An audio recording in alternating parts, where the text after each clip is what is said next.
tātou mātua whaleanganga. Ana o auna ia seve ma le whaletua ia ruta ma le nofo ialo.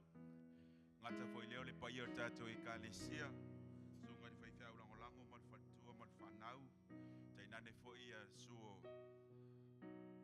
Ta mama tina matua. Mai se tātou along whanau nei tai au. Pai fo ina maua nea manoa tātou te mai whaitaulanga i le atua e luna alofa ma luna ngalei. Ta alofa fo nei tai au i se ua maua lea manoa tātou te mafuta e nei tai au tina o whai tātou whatasia il malu o le atua ia vi ia le atua. Ewi lava in tātou vau se ese nava yaso fi au mga luenga matiute ngata fo i leo nei whanau ia o onga a nei tai au ia. Fo ia vi inga i le atua e luna alofa ma luna ngalei lana tau singa marana pui puinga ia te tātou.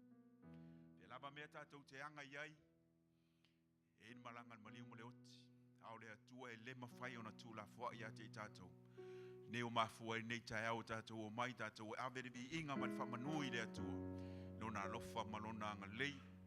Mea fo nei tai au o te whaftai atua i tātou e kālesia i sua tātou mātua whaleanganga. Ai meise le taitai tātou maftanga talo tono tātou ngā luenga o ngā tō mana tua ina.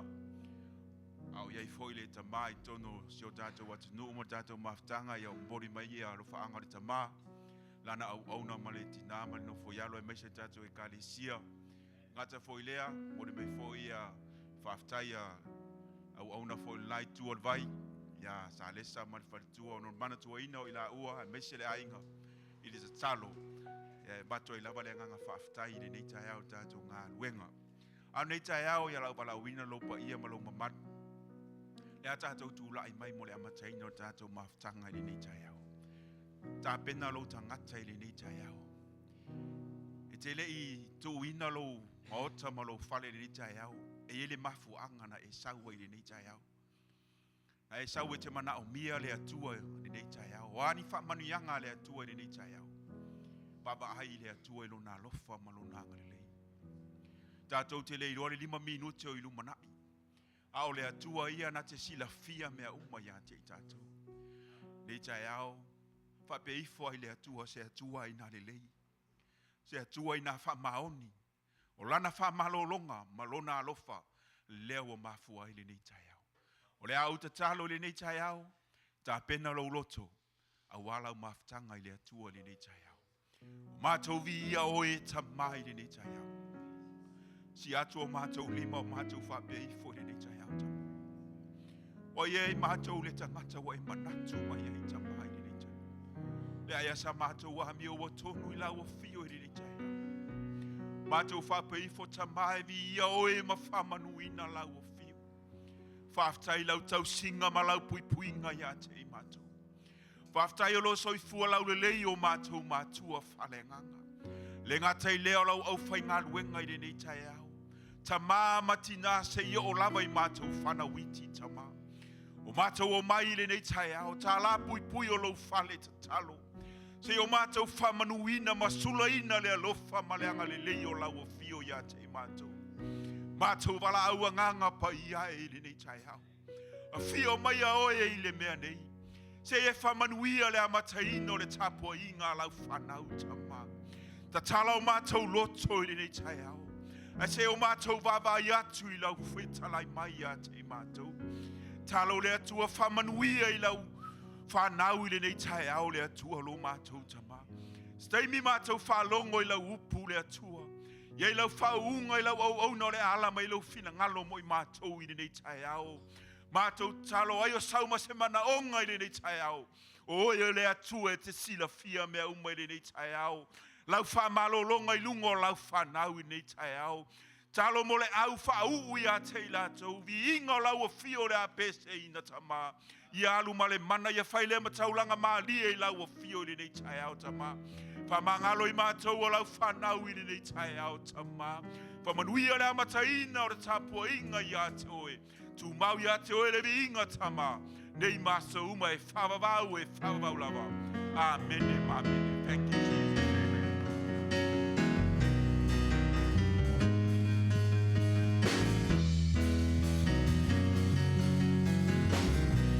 This little light of mine, oh, this little light of mine.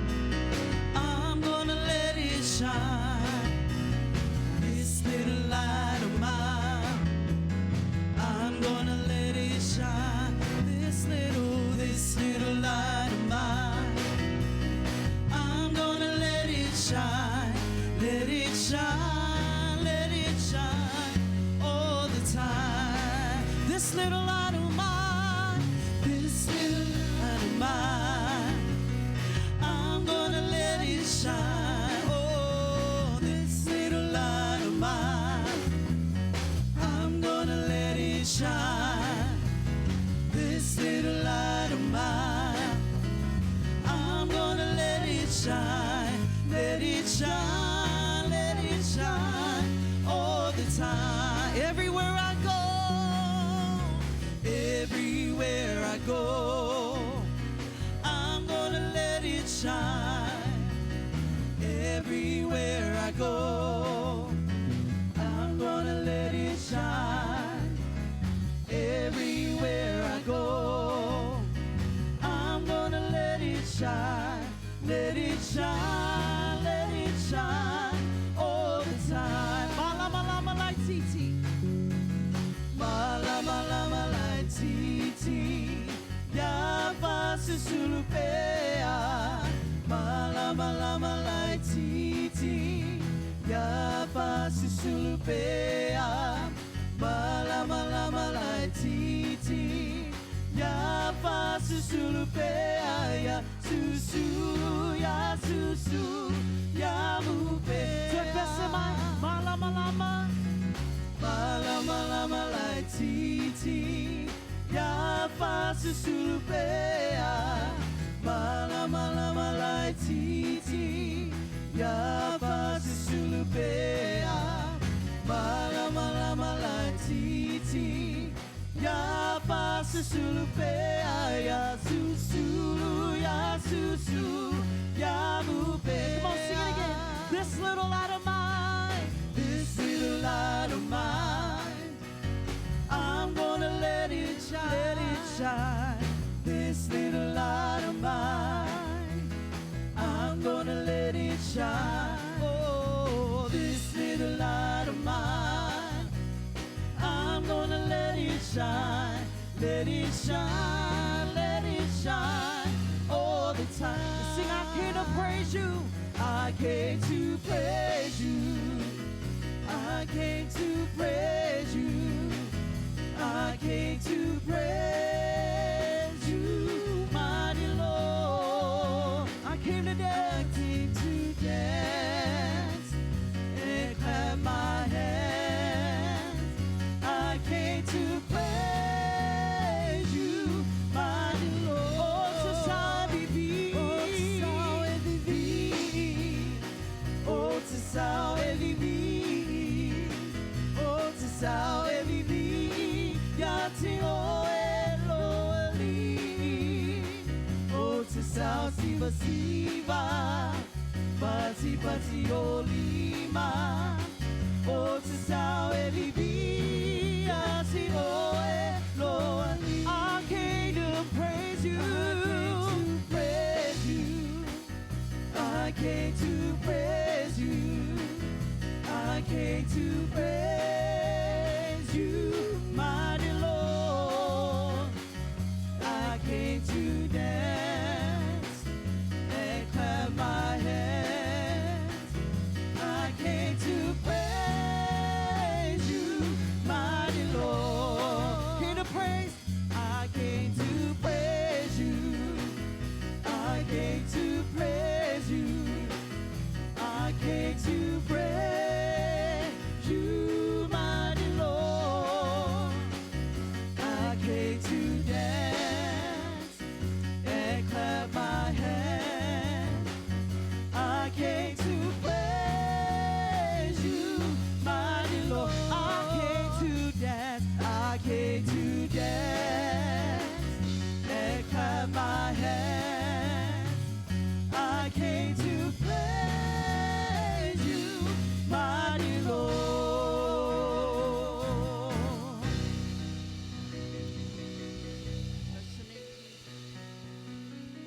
Thank you, Jesus.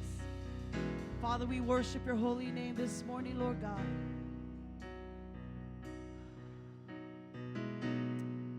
Imamalu eba lava oi tamale ne tayao. God, we honor you. Uesili si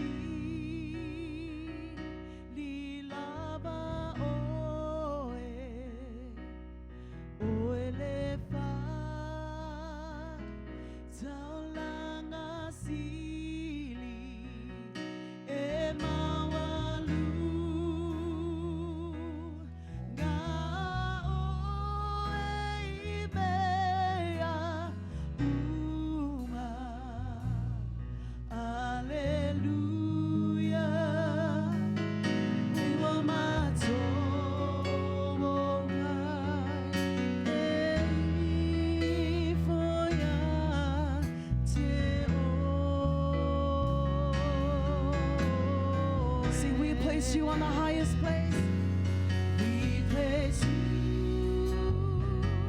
in the highest place. For you are the great high priest. We place you high above all else. Hallelujah. As we come to you and worship at your feet.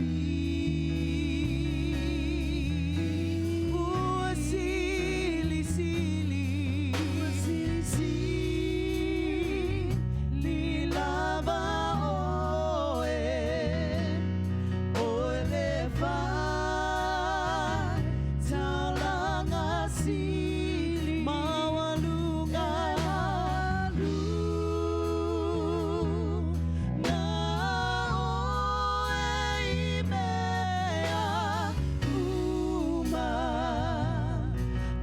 Alleluia, uamato omai, eifoia te o. I will bless and I will bless the Lord, oh my soul, and all that is within me. Bless His holy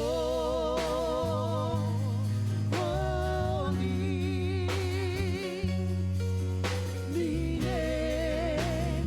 His holy name. I will bless and I will bless the Lord, oh my soul, and all that is within me. Bless His holy, bless His holy name. His holy name. Oh, via, via, lea tua, mailo wangana, vialo, lona sua, papaya, sua, one more time, papaya, via, via, oh, lea tua, mailo wangana, vialo, lona sua, papaya, sua, papaya. Na ia faia me matautia. Na ia faia me matautia. Na ia faia me matautia. Ialo na sua papaya, sua papaya. I will bless the Lord, oh my soul, and all that is within me. Bless His holy, bless His holy name. His holy name. Thank you, Jesus.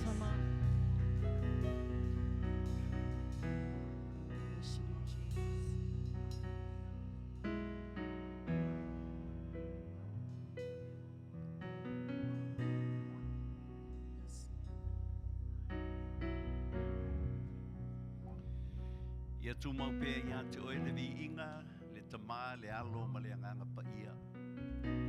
Mātou te whaafitaia oe, o na umwhai o na mātou toe au lia mai le nei tai au fau. Le amataina le i o ngā ruenga o lo waspa ia, te talaina pui pui o lo maru. Whauru whale o tangata le i mo le amataina o ngā ruenga tāpua ia te oe.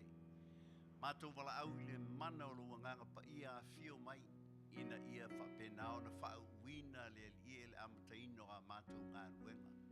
Tuina atu nei aso ia te oe le i le amataina mai le mātou sauninga nei se i o le i na whai wina. Ai atu mau pēr lo lava vi inga. Iai au manuia i lungo o lau whanau ta mā. O eolo iai mana onga whapitoa ma lau whamano longa i lunga i o lātou tino. Ia whapenao na o ti iai au a awa lofa i nei tai au. Tai i mātou, ia whapenao na maua pēr ma maua lunga lo vi inga ma mātou langona ina le nganga o lau fio. Ile nei mawhitanga nei aso atoa. Whamanuia ia i mātou uma lau e kālesia i nei tai au. Ono le suafo Yesu. Amene, amene. Tātou walala mai lalo, whaafitai. Amen. Sua lau tusi i le whaalinga o lona mata upu e sifuru maleiva. Whaalinga o lona mata upu e sifuru maleiva. Sa tātou iei le vai aso na mawai atu nei i le whai mua se i tau whai upu e sifuru. Sa tātou ai anga iei mai loa ai ia le talaanga o le toe a fio mai o lo tātou wali o Yesu o the second return of Jesus Christ or the second coming. O I pe ona whailoa atu ai i tātou o I o lo o whapenao na wholawholaina e pe ona iei ia le perfeta o Sakaria lon whai upu sumar wha, mata upu sumar wha. O loo ia valo ia anga iei le toi a fio mai leo Yesu ina ia fio mai e tu vai i lunga o le maunga o Olive. Le whamai leo le tala tuspa ia e ona vai lua ina aila i o le maunga ia ai tu lau ele ele. Paule o le landing a se e makua makaukia fo ile anga iei e tu i lunga o le maunga ai vai lua le maunga ai tu lau ele ele ai e pei ona ta ua tuspa ia. Lea lai tātou te o anga i ei whai upe se fulu. Ina ua whaalongo pēr i oane i whaalinga o lo whapenao na whaamatala ina mai e angelu i a te ia. Sa langona e ia po ile anga i ei le moni ma whaamaoni o mea na whaalongo i ei. O le alen whai uina whai upe se fulu. Na whamai o na i whaila i o Ioane a ngai i le angelu. Ai sa vavau ele angelu ia awane i fo ia te ia wa o ia o le tasi o tangata au auna i le atua. Ai i fo i le atua o le eona le mana ma le malosi umalafa. O se whaataita inga fo i nā po se vaenga na e whaamanatu ai pē ia i tātou. E le ai lava se tangata ola po le alo na maulunga po le ase tōwhinga i a te ia o le ale tauta ua whē iai. E le mwhaion tātou ifo i se tangata ola. Amen. Ua na o le atua e tātou te ifo mtapua iei e tala tuspa ia. E ifo tuli vai uma i a te ia e tauta uina fo ia laulau whaiva lona pa ia ma lona mamalu. I le whai upula sumatasi se i tau le whai unga. O loo toe whaamatala i nā ai pēr le fio mai o Yesu. Jesus Christ returns to a hostile earth. Hostile earth o se lalolangi ua whaa leanga ina. O leo o tātou wola i laulangi ne o tātou wawai le corruption se ma meo lo o whapenao na moli mau i le tātou fo i ola o lo tātou iei. Le matau tia o meo lo tutupu nei. O lo o whailoa ia i tātou o lo tātou iei le laulangi ai amu ia i tātou. Peo na whaamanatu mai e le tuspa ia i tātou. O lo o umawina i tātou e a ao le atua. A whai wai a ke riso o lo uola ma lo soifua. O i tātou o lo o umawina i le atua. Po o whea ale mea te anga i ei, po le ale vevesi, po a taua, ma mea o lo o whapenauna vevesi i o tātou au tafa. O whamaile moli mau ma le tala tuspa ia, o le province a le atua, o te le tu lafua ina oe, o te umawina oe, i lo u lima tau matau. Amen. Ma naia na promise tātou te wāwa ai anga i ei. E le o le second coming la, mele tupu i le Middle East le taimi nei. le tātou te wāwa ai i talo taua ma me olo whapenao na vesi ai tele ola ua wha umatia ona o le wāwa ai anga i ai the disagreements ma le corruptions o lo whapenao ona tau whai ai lea malo ma lea malo o lo o wāwa ai o lo o moli mai mawina ai le tele o soifua o i lātou ia ona o le tau mawhai na ia tau sia le file mui tono le Middle East. That is not the second coming. Those are the signs of the beginning of the tribulations. O whailonga e mawhai o na tātou i loai, o le amatanga i o nai mea o whapenana o mai. The real signs e tātou te wawai, me e tātou te ao ina whaalinga, a o i mea ia, ona e mauti noa lea, o whapenana o i whaitutoa le fio mai o Iesu. Ona lea sa utala noa ia te oianga i le 70th week o tusi al whaalinga, o loo tala noa anga i mea tutupu i le vai aso e tasi o Tanielu. E pei ona ia na wholawhola ina ai e le atua i a Tanielu lona mata upo iwa whai upo e lusungal fitu, e tasi le vai aso o te whaatu mauina ai la ufea ngainga, ma o utangata. So that 1 week, it equals 7 years. Mea lana le tātou tala noa ai, o le fio whaalua mai la o Iesu, e a fio mai ina ua lata ina ua uma le fitu o tausanga. E lata le uma le fitu o tausanga a e a fio mai o ia. O le fio la whaalua mai na, ma taulia o le a fio mua mai, lea na whanau ai i le lolangi nei i le tino o tangata le atua, ua liu tino o tangata le atua. O leisi a fio mai le tu vai anga i le lau, i le ele po ina i le maunga o sinai e pei o na whola ina ni tato mata upu leo lo tando ina le tai ao nei. A o le a fio mai na o le rapture. Ele tu vailai le ele. A e si iti ai le eka le sia before the 7 years begins. A ele i amata ina le fitu o tausanga na le tato tanoanga i e teiminei. Pei au na whaamanatu pei i tato. We are living in the time of grace. O le time, this is the church time. O le teimi nei, o le tātou wola i le teimi o le ekalesia. Lea pe ona si itia Iesu i le langi, ola mai e i tātou ta lia Iesu, whaingo fia i tangata uma. O na lātou ta lia ina Iesu, na o lou wha tuatua. A o mea lai e kako kalungoai, e le koe whape ngāla, e le toi whaingo fia. Ai sea mea leo na tātou o ina mwhaamanatu, ina ia won i tātou. Tala Iesu e to tele i lātou e whai mai lea so lea li ie. Ai mai Iesu o tele i loa o tau. Lona winga o lo whai tono le ekalesia o lo whai tangata o lo i loa mai loa mamala malama i a Iesu. Ai whai mai lea so te ena e whiua tuitui ai whai mai Iesu o te le i loa o tau. Mea lana lea tātou te tu sia maa o ina. Ina ia mata ala i tātou. Bringing another warning ia i tātou to be alert, to be wake up, ina ia i loa o na tātou wola mole li i le teimi nei, whamahoni i le atua, walata lata lona toe e fio mai. Amen. So Jesus Christ returned to a hostile earth. O le toe e fio mai o Iesu i le laurolangi ua wha le angaina. Mai whai upa suma tasi ele a tātou whai tau wha tasi mai ei se tau lona whai unga.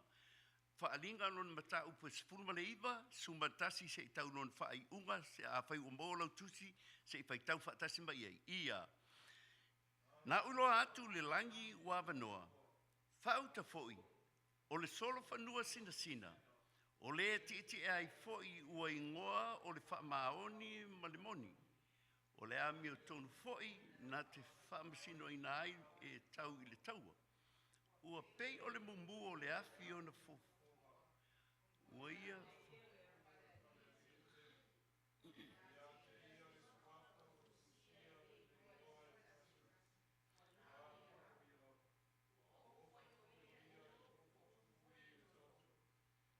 Whaasua whaina o ia, o le lokou o le atua. Wa foi o le langi ua mulimuli atu i le ate ia i lunga o solfanua sina. Ua ofu i lātou i le ie mai sina mane ma. Wa alua tu foi le peluma ai nai luna fonga. Ina ia taia ai o nuu. ma pule foi o ia te ila tou i le to ua mea.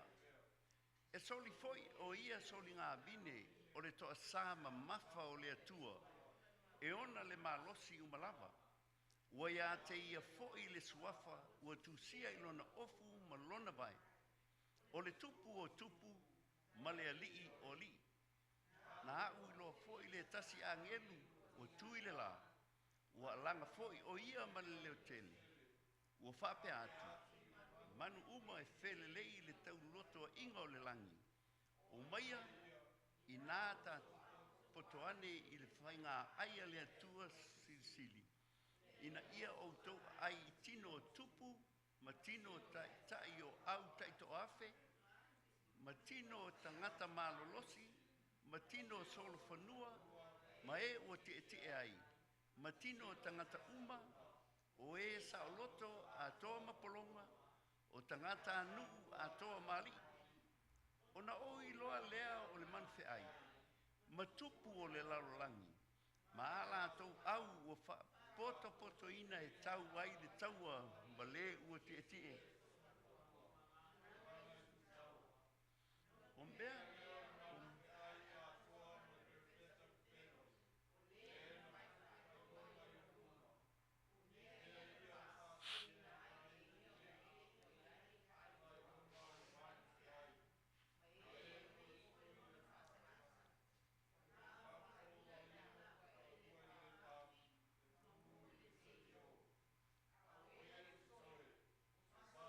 tia i la tau i pelu.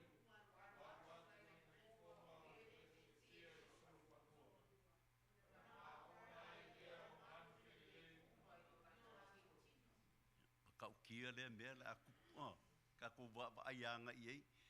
Ai bala au man fe ai o mai ai tino tupu o tino tangata nuu o tino manu me uma a leka ua whainga ai fo ile le anga i ei. Amene. Ile amatanga o le whai upu mai whai upu suma tasi e tau suma leono. O ina o lo tātou moli mau ina ai le toe foi mai o Yesu. Le toe foi mai o Yesu i laulangi. Ma le vaenga o au mai le langi. Tau lia la pe ona bat foi le fitu o tausanga il fai unga o le fitu o tausanga. Lea e a fio mai ei. I le taimi o le siitianga e siitia before the 7 years of tribulations. Feiloa i Yesu ma le au pa ia. Le e tātou te whailoa i maia, i le e kālesia, i lungo le vani manimo, na whai eila i o le whainga ai, na tufa ngā pale o lo whapena, na whai ei lungo le ea. A Yesu malona ma le au pa ia. I le taimi lava la le nao lo whai ei na, a o tā pena ma sa wā le ali o le laulangi nei po o le antikeriso, o lo whapena na whaia hana ngā ruenga e whaase se tangata i le soifuanga ma le laulangi nei. Ina wola le taimi o le alata ina ua uma ia le fitu o tausanga. Lea lai whambai le tala tuspaia.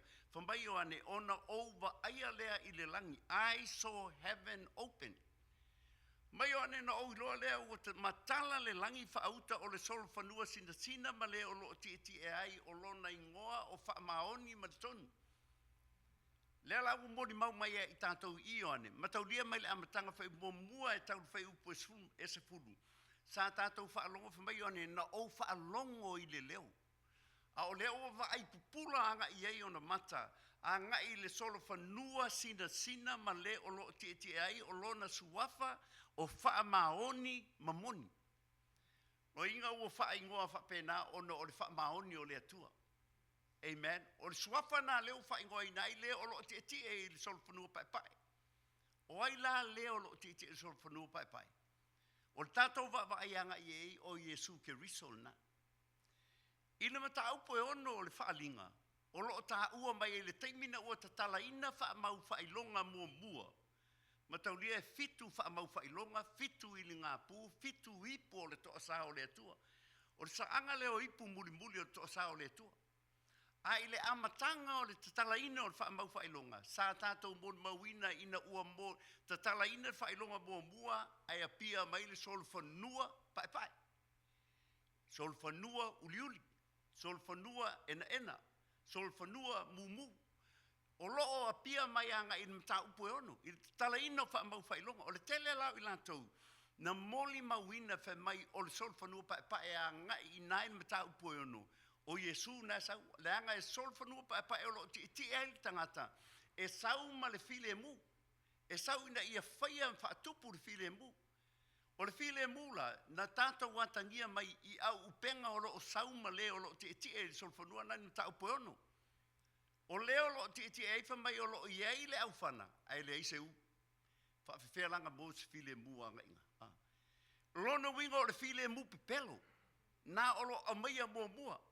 Lea la e tele o na sesei na ele tele o isi tangata o lo whapea. O Yesu na il solfanua na pae a ngai na mata upo ono.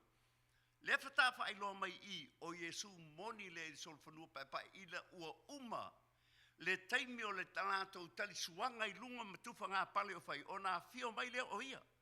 Lea ua te o lona suafa o le wha maoni ma le moni. O le amio tonu na te wha masino ina ai ma tau le taua. Le ame lea ua saua Yesu. Ia sau ina ia taui ma wha masino ina I lātou o e na wha saua a ngai I tangata o le tua. Le taui la lea ua sau ne Yesu e taui atu ia I lātou. Wha umatia ai le vaenga a le tarako. Makuri e vaenga a le tarako e kolu vaenga fo ilele. O loo wha ingoa ina satani o le tarako. A ngai tutonu o tusi e whaaringa. O loo wha o ngā ina le isi vaenga o le manwhe ai. Po le antikeriso. O loo wha o ngā ina le isi vaenga o le perfeta pepelo. To o tolu I la tauna. O loo whaia le ngā ruenga. Le wha mai le tala Paulo a ngai e tusi o Tesalonia. O loo ngā o I nei le ngā ruenga le antikeriso.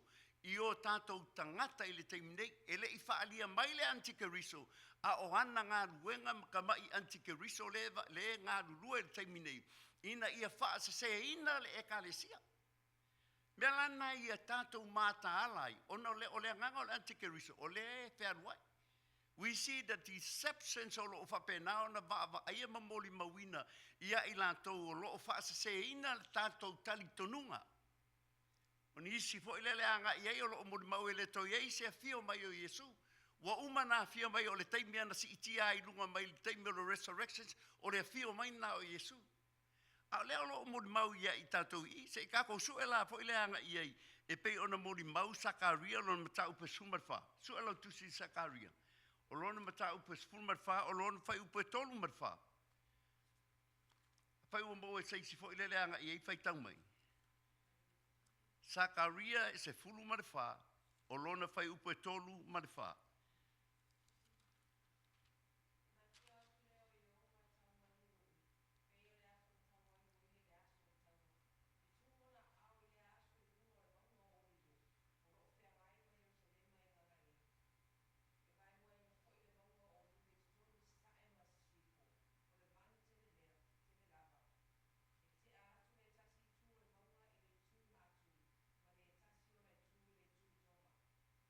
Amen. Ua taunu ule mea. Ua taunu. Ele I taunu. O le si valo anga le leo o tātou whaatali anga I e. O le taimi e tū vai. This is the second coming of Jesus Christ. O le toia fio whaalua mai na pe a tū vai lunga o le maunga o liwe o na vai lua ina le o le maunga. Ai le I taunu. Lea lai tātou te whaatali e. Mea lana e se e nā mo le mau. Ua umana fio mai Yesu fo ile le anga I e taimi o lana o lona sitia ina ua toi tū mai le ola, toi tū mai le oti. Lea lai whamai, his eyes were like flame of fire. O leo lo te e sol whanua a sina. O lo o iei lea mio tonu na te whaamasino ina ai o e tau I le taua. O ona whafonga, his eyes were like the flame of fire and on his head were many crowns. Akau dia la kai mi fo le e fai ngā ai lungo le vane munimu. Ai le ia fio mai lalo nei. Le moni mau le tala tu spaia e ifo I lato uma le au pa ia lato te ifo ia o lato pale ma tu ina atu a ngā ileri. Tu ina atu ia te ia. Ona aisea, ona o ina le whaalango langona o tangata o la uma. Ua na o ia le tupu o tupu ma le a li o li e ao o na tāpua iei. Tangata o la uma. Le wha mai tala tu spaia o mea o la e wha ma toi ina e to o lua sifuru ma wha i le ao ma le pōla tau te ifa ma wha pe atu. Ia vi ia, oe le alii o le ona le malosi umalawa. O le lata ngā ruenga nā le whai i le ao ma le pō. Ina ia vi atu a ngā i le alii. Le alaifa mai o loo wha pe nā o ona fofonga ua pei o le afi. O loo wha pe nā na wha apale ina ia i le tele o pale o loo iai.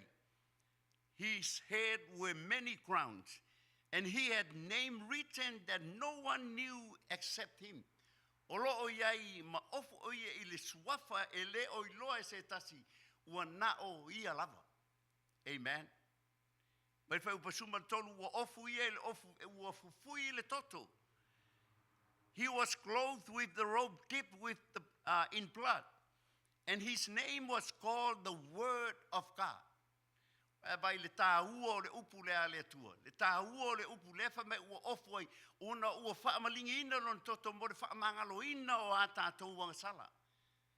O le aina ofu ai le li fo le anga ia i le toto, o le isi vaenga fo le anga ia i leo o sauina ia tau i masui, ia i lātou o ena whaamalingi ina le toto o le aupa ia. Maenga ia o sa undi ma tā pena mai ilo tātou ali. Mua na fio mai lo tātou ali o Yesu. O ia o le tamai mā moea le atua. Nā fio mai ina ia whaola ina tangata. We see and we know what the Lamb stands for. O se manu e sili o na file mu. Na whapena nā fio mai le ali o ia o le tamai mā moe. A o lona fio mai lea. O lea ua fio mai o ia o le leona o sa iuta. Ia tātou mauti noa mai loa fo le anga iei. E le to iei se isi e whaalavela i le whaamasinonga a le atua o ia e whaamasino tonu. O lana whaamisinonga ua sili o na whaamaoni. Mbako kanongo ngai kua fo le anga iei i kako whaamisinonga le i Samoa. O le whaafai le anga kolu. Whaafai le anga kolu. Ua le i loa si whaamasingo po le ale mea o le a filifili ei po le tonu, po le tonu. A o le iloa mai kako le laulangi ai ngofo whaamisingo po le anga iei moni maunga uinga i luma po le anga iei. Le ai se i o as kamikiki nga ke le loa. Ke le loa la po ako inga isi loophole kau mawhai e whaamasingo maloi e whaasao inai. But u whaafaha, a ka umei whaafaha o ngakolo. O ngako loa le inga, o loo tau whai se mea ina i whaamahonia ai le whiriwhilinga. Ai a sau Yesu tātou wapa ai anga i o le whaamasino tonu ma le whaamahoni. E le ai se pepelo i lana whaamasino. E kako ke fiu e alo. E tātou te fiu e lalafi. E le ai se tātou excuse e tātou te whai e ilumo le atua. Fo le anga i le aso lana whaamasinonga. Ona e ta ina pe i tātou i ana upuna umana ia tu ina mai i tātou. O ia o le whaamasino ana moni ma le tonu e na te whaamasino ina ai tangata uma. So we don't make excuse before the Lord. Amen. E le ai se tātou si onga e mawhai o na tātou toi whaia. A ngā i luma o le atua. Na whamaila i o le whai upasuma wha. And the armies in heaven, clothed in fine linen. Wai, the armies in heaven oil na. O le aupa ia. O oil na pe a whai te alu si tianga. The armies in heaven, clothed in fine linen, white and clean, follow him on white horses. Ngat pawan mea kakunga na muli ai sol fangua o whapena. O na ieri sol fanua sinisina o lo ti e ai le o lo tai e au maia le taua i le laulangi nei. Le kako ke whakatkari anga iei. Before that happened, e kele mea i luma mai pe tātou o ina mai le mata upo e ono.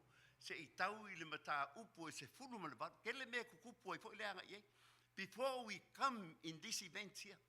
Ai kako ke le i o mai le event lea. Le raifa mai, the armies in heaven clothed in fine linen, white and clean, follow him on white horses. Suma lima, now out of his mouth goes a sharp sword. Mai le whaingo fio o le tau o lo whapenana. A kako au ma ke riso, i tala tuspa ia. A whai tātou te au ma ke riso, o ai se whaasanga tau mai ia i tātou. Amen. Walava ia na te pui puia. If we live on his righteousness, There's nothing you worry about in this world. E leai se me ke popole I fua ia la to e tua ina oe matau mawhaina ia whaaleanga ina oe. If we live on his righteousness, walavana for mai Yesu, o le au mau, e le ai se isi, o le whaasanga tau mai ia I tātou, e le ai se isi e mawhai o na tū e te e atu, ia te oe. So we see that out of his mouth, that goes a sharp sword. Na o lona whafonga alo whapenaan sa wai le peru maai. Ia, o le peru maai, o le whaatu seina, e le o se literally o se peru fo ile le ka ko vai po se ngaifi po sa peru fo ile. But what is the peru mai? His word. Le upu. Le upu le whaamasino inai, tātou. Le upu le atua. Le upu le na wheliwa inai, tātou. O le upu e wheliwa inai, o le upu e mawhai o na whaamalolo inai, le upu e mawhai o na sui ai I tātou. That's how the word of God sharp. Le whamaile e peru e whaalun whai upasuma lua. Whamai o le upu o le atua o ola ia e le pei o le peru e whaamtau maai o nei tu. A laku luma e la vea sau kua, po so se mea whanua e le upu o le atua, e whaatau maai o nei tu e wheliwa inai, ma whaapenao na o ai li whaamalo longa ia I tātou. That's how sharp the words of God is. Amen. O ke o whaalai si tangata fo ile le whaalongolongo le upo le atua. Ai ai pēr le anganga e te e ai. E le anganga e whaamo lunga ai, e sa o aho na ia manatu. Tātou whaamo lalo mawaba ai le upo le atua, na te whesuia ina I tātou. Le whamai out of his mouth goes a sharp sword, that within it he should strike the nations. Mai, o langa upua, ngake whaa umati ai, le lalolangi atoa. Makaulia la le tanoi nations. Na o tanoa anga in mta upa sfuma leono po sfuma fitu. Sa vavai e iei le taimi e whaapa umatu wina ai, le ioritana le sau mai tonu o Yerusalema. E ala na whaava noa ina, it will be made so easy anga I easy nations o loi au tafa, so they can cross by feet. O le kai minga ima kua whainga ka, fo ile lango le vai. There will be a time that the river will dry up on north. Inga ia mawhai o na susopo mai. Easy nations, o nations na la tau te o mai na ia tuu whaatasi, ma le manu whi ai lei, e tā pena le taua. Tā pena le taua ma le tamai mahamohi. Le alai whamai anga I. That with it, he should strike the nations. And he himself will rule them with the rod of iron. Le tal noa ia Yesu. Whamai e pule o Yesu, ia I lātou I le to'o u amea. Kako wawaile anga I po le anga le tele, po le alo lātou taumawhai, ma mea lo taumawhai na I os whai ai.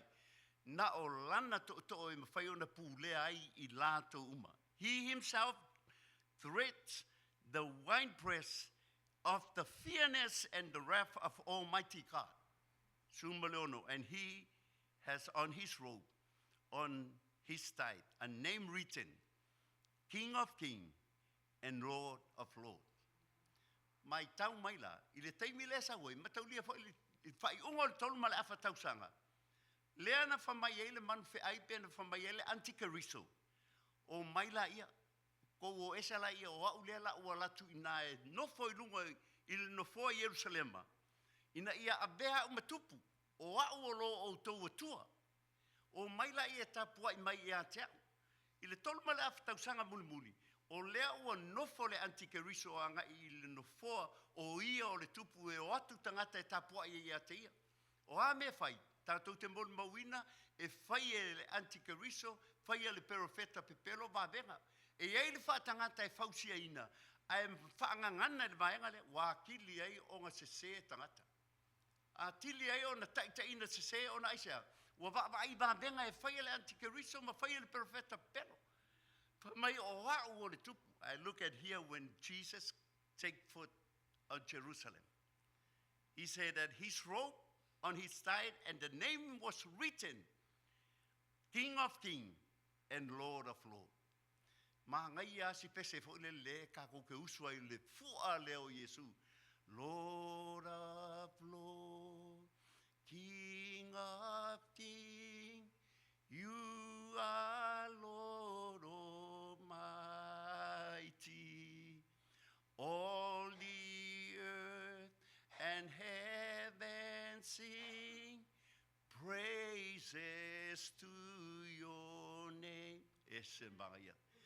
May praise the Father, praise the Son, praise the Spirit, everyone.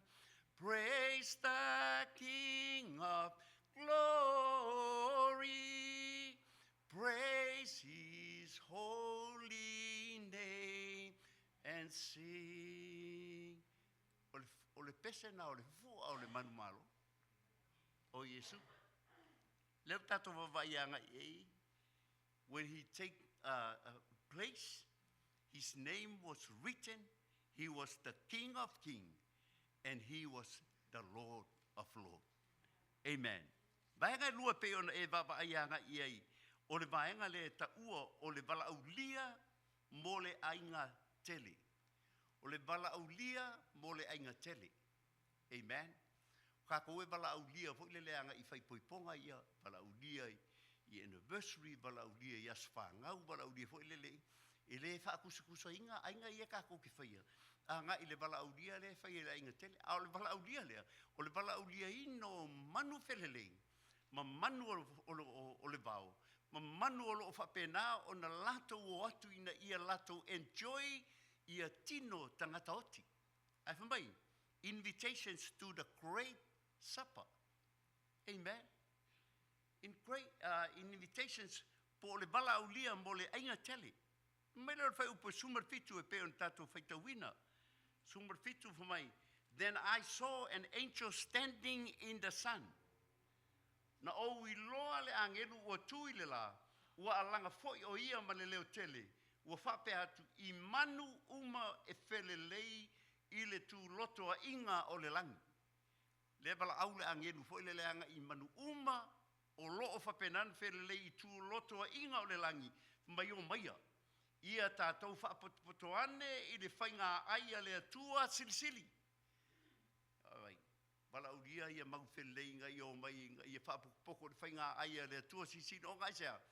O le whasio, o le the killing le la nga i Yesu, o le makua i tele o le whasi o le a whapena. O na whaai loa ai le tele o tangata oti. He might come and gather together for the supper of the great God, that you may eat the flesh of kings. Na i o tau aia tino o tupu, flesh of captains, the flesh of mighty men, the flesh of horses, and those who sit on them, and the flesh of all people. Mai o mai, wala ulia ia manu felele o mai, free and slave, both small and great. Leo wala ulia ina ia o mai, ina ia lato, enjoy le whainga ai tele, ona o le fasia le atua, ia i lato o e na te ia te ia. Ia i lato o ena whaasalaina, pesa asawaina, tangata o le ekalesia le tua a o iai le lolangi. Leo tau i masui. Makauria o le mea ngā la inga fia lato ina ua vaai one. Ina ua fia ina ua iloa. O lea le a tau e le tua, fo i leanga iei. Le toa sa, ilona toa sa. Le leanga man mea na o a ngai ia i lato o ena whaasalaina, le tino po le ekalesia a le tua. Le lau wala au lia man, ina ia o mai le whainga ai tele a le tua. Amen. Maka ukuia le vaenga pe on tatou mbunu mawina. Ma le vaenga le suma le iwa anga i lo sumatas. The war and victory of Jesus Christ. O le manu malo Yesu ke riso mai le taua. Ai lailon man malo. And I saw the peace. For mai o ane no o i loa lea o le manu fe ai. The peace that refers to the Antichrist. O le antikristo na. Matauria o ia na le te e anga i lunga o le nufo Yerusalema. I le whai unga o le tolu ma le awha tausanga. Wa ave ai o ia matupu. Whamai o ia o le keriso. Whamai o ia o le atua. I o atu e ifo umai a te ia. John said, I saw him. I saw the peace. The kings of the earth and their armies gathered together to make war against him and sat on their horses and against his army. Lea ua whaapoto le Antikeriso o tupu o le laulangi o vaenga au ina ia o mai whaatasi matauria na o whai atu i mtau pe suma le ono le matala ai pe whaavanoa ina ai o ritana e o mai ei vaenga au o isi atu nuu e join whaatasi anga I ima le Antikeriso. Le laifa mai, they make war against him who sat on the horse. E lātou te whaasanga tau atua ngai I leo lo te e solfanua o ailea. O Yesu. And against his army. Mai losful. Then the beast was captured. The beast was captured. Ua whapenao na ona puea lea o le manu feai. A toa ma le perfeta pelo. Le na whaifa ai longa I ona luma. O mea ia na whaasei na ai e ia o e ua le whaailonga ina e le manu feai. Ma le ua ifo I le whaatangata ua lafo tuina I la ua I le lepa e muai le afi ma le teio. Amen. The peace was captured o le ua puea nei le manu feai po le Antikeriso. Whaatasi ai ma le perfeta pepelo who worked signs o la ua ia na whaia wawenga a ngai le laulangi. Na whaasese na ai le toa tele o tangata. Mele we cut to what's out fo ile le anga I me yo lo tutupu I le teiminei. Mea fo ile anga I if any things that it's out of the word of God. Yeah, kam whaia o fo ile le anga I alo ese ai fo ile anga I. Because everything is final in the word of God. Any prophecy, we got to be charged in the word of God. Any miracles, we got to see what the word of God said. I mea o lo whaapenana whai mai ei le upu o le tua. O o mea ia e whaasesei nai, le ngā lua le teiminei. O lo whaapenana whaasesei nai, le ekalesia le tua. O mea ia lena whai e perfeta, pero whaapea le manu ai. O mā venga ia, na whaasesei nai la tau. But now they were captured. Look at what happened. These two were cast alive in the lake of fire, burning with brimstone. Lea ua puea nei masai o le taimilea. E le ko e va aia I loa le Antikeriso de to e va aia le perfeta pelo. Aisea, o lea ua lafo ola I le lepa afi. Le lepa afi, o loo mu ai le teio. Amen. Nga wawaile anga e, o lea le me se ata e mai e I tātou. O le ata le mai e I tātou. Lea o kako a ngai aku I le kaimi o le millenniuma. Because o lea o wha umaine le to iaise perfeta pelo le to iaise Antikeriso. O nga lea ua lafo le paafia o ai le toi. O le ko koe ka lako. O le to toi satani. Makoli o eichenia satani. O satani lai whambaile tala tuspa ia le tātou teo o isteimi. Le avatu o ia o na sai lea o satani. Sai satani. Malafo I lalo I le toe le ngata. I le afe o tausanga. And the rest were killed with the swords, which proceeded from the mouth of him and sat on the horses. And all the birds were filled with their flesh. A o le manu ai. Ma le perfeta pelo. Lea ua lafoina I le pafi. O le mata upula se so o ai foi le hanga I losful maisi o lo whapenao na tā uai. Le sai ina o satani I le toe le ngata na lafua ina ia awane I toi whaalawe I le ekalesia po le file mule because 1,000 years is the years of peace. Le afe o tausanga I o lo whapenao. O na tu ina mai e le file mu o le a le lei mea uma. Le lei mea I le afe o tausanga. Le whamai le tala le perfeta o Isaia. Whamai a o I le aso le o le file mu. E no nofa whaatasi le leona ma le tamai mamoe. E le mawhai o ngā ai e le leonga le tamai mamoe.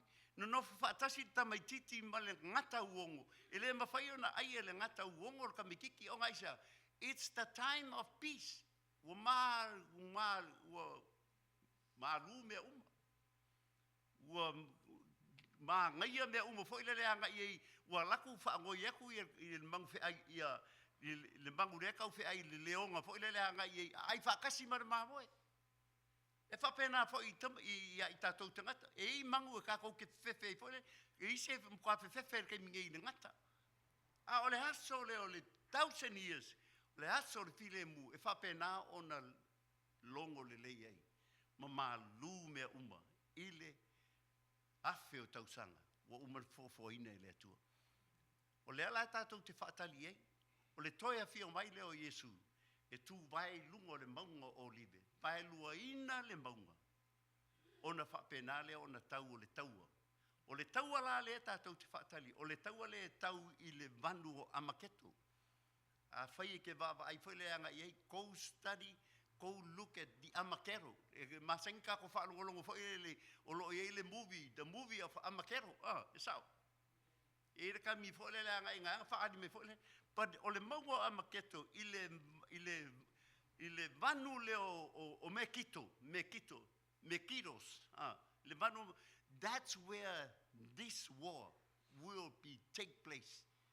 Kako va vai le nga i le fola o lo ta ua I kala I tu singa ma tala anga pe tala faitauanga I the taualel are happening. You can see a lot of dying people I le taimi o le taua pe a fio mai leri. Amen. Le ale me e tātou te longo ai pe whamanatu I tātou. Church, be ready. Be ready. Tātou te le oi loa le taimi. But whawhekai warning here mai, because God will never put you ngai se me tupu I lau soifua, e au ngoa ma se warning ia te oi. O kele I o mei e warna I tātou e le atua, ai wha ma I tātou. E kako ke le, we don't take heed of his warning. I warn I tātou, turn away, turn back to God. Koe wa ai anga I le anga inga o le tātou sabalinga, ai maise le tātou tau fulitulinga, ina ia manuia la tau nuu, I le manuia le tātou fōlaunga. Hallelujah. Le tuae whaaftaitele I nei tai au. Whaaftaila upu, whaamanatu pe ia I mātou. Mātou te o pēr mātou manatua. Ioe ua lewa na mātou whaalongo. I le aso e te toia fio mai ei. O loo te tupu fo I mea I o mātou au tafa. O tala o taua, o misa, o mea o loo whapenao na te tupu le li I o mātou neighbors, I lungo au wala, o mea uma. O nei mea uma le li e ala na tupu ono o se lapata inga ia I mātou. O whea ia I o mātou o langa mo mātou soifua. Le li e ia whapenao na mātou lata ia te oe. Ia vea pe oe mā li I matupu ma whaahola ia I mātou. Ia aua nei whaasase ina. Ona o loo whapenana sau lea nganga o tau whaasase. E whaasase ina ai lau whanau. Ia iai le mamalua o Yesu. Lea nganga e taita ina ai lau e kalesia. Ina ia tutuo I mātou o tangata manu malo. O tangata o le manuia. E te mawina I mātou I loa au tamatau pe ona e folfola. Lea li I e whaafetai. Ia vi ia oe. Whaamanuia I lau e kalesia. I le suafa o Yesu. Amene, ma amen. Amen. Au ina tātou fōai tātou te whaitauranga anga iai I le alii. Nei fo I tae au. Blessed. Hallelujah. Blessed be